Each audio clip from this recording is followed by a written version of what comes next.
If you've been an old subscriber, you'll know that the channel had this playlist on celebrating the 1980s. I intend to do more work on that, especially with Dune Part 2 out. I think we'll hopefully force people to reevaluate or even give Dune 1984 a chance and realize, yes, it has its issues and flaws, but overall it's a very interesting, powerful piece of cinema.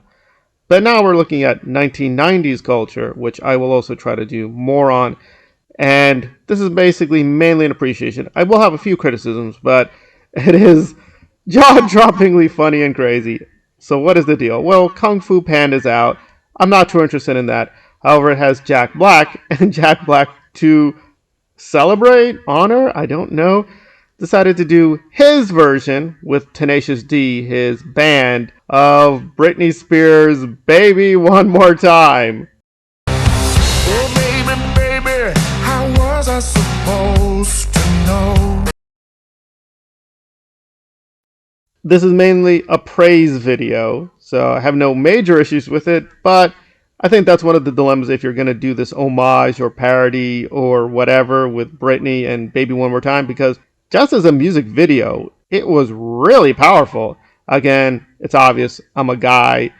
I was growing up with Britney and, she's very sexually attractive. So, of course, the first thing is you're just being introduced to Britney as a very beautiful woman. However, I think it goes a little bit deeper. Just the video itself was really well done, and they're taking advantage because Britney can really dance. Like, when you see someone doing them flips, that's her. She was able to do that. It's pretty amazing. And Jack Black is no slouch. He was doing some pretty good kicks and jumps himself, but that was one of the major problems. Like, his own video didn't quite mirror how professional the Britney Spears video was. It's still funny, but that seemed a little bit off. That said, he definitely put in an effort, especially the singing. The singing by Black was fairly solid, although it's clearly meant more in a funny way than Britney.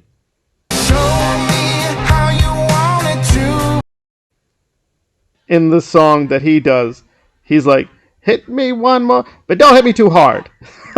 Because some people who are really stupid people have reinterpreted the song as a kind of a domestic V issue where that's not the point. Clearly, Britney, and again, it's not written by her, but as she's speaking the lyrics, it's supposed to be someone who just wants another chance at a relationship. It's not meant to have this more dark, sinister undercurrent. It is just meant to be a silly, fun video.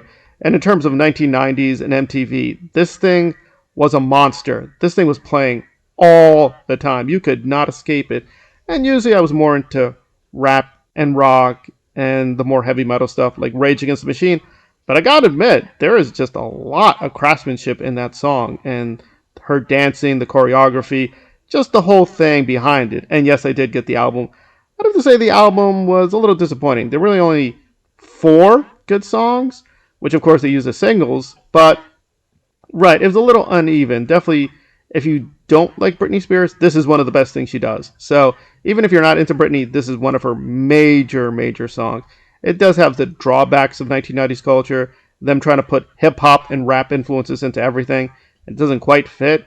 I think Britney did a better job in later albums and songs, but here it feels a little rough, like it's just a little too popish and not quite balanced, but it's still a great song. And yeah, Jack has having a lot of fun with it and his own little parody.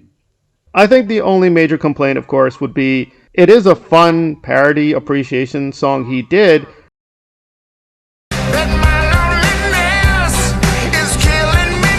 It just doesn't fit Kung Fu Panda. There's really no connection, as far as I know, to the Kung Fu Panda mythology. It's just a fun little extra thing he did for the fans, saying, hey, I'm going to take this time to do Britney Spears and connect it to the Kung Fu Panda. It's like, oh, but it would have been, I think, a little bit better if it had been for a more appropriate project. Here it's just like, oh, we're going to do the Kung Fu Panda. Let's do the song while we're doing the premiere and have fun with it. Again, it's a really fun appreciation. Even again, if you don't like Britney, you can appreciate the parody on its own grounds. However, I wish it was sort of coordinated with a better project that would have given it more resonance. And the video, yeah, it needed a little help. Because again, it's not meant to be a serious song kind of appreciation. You can kind of tell he's just joking around with his own singing. It's still good singing, but it's not meant to be like an actual remake or homage. It's just, they're just having fun with it. But even at that level, it's a very excellent fun time that they're having.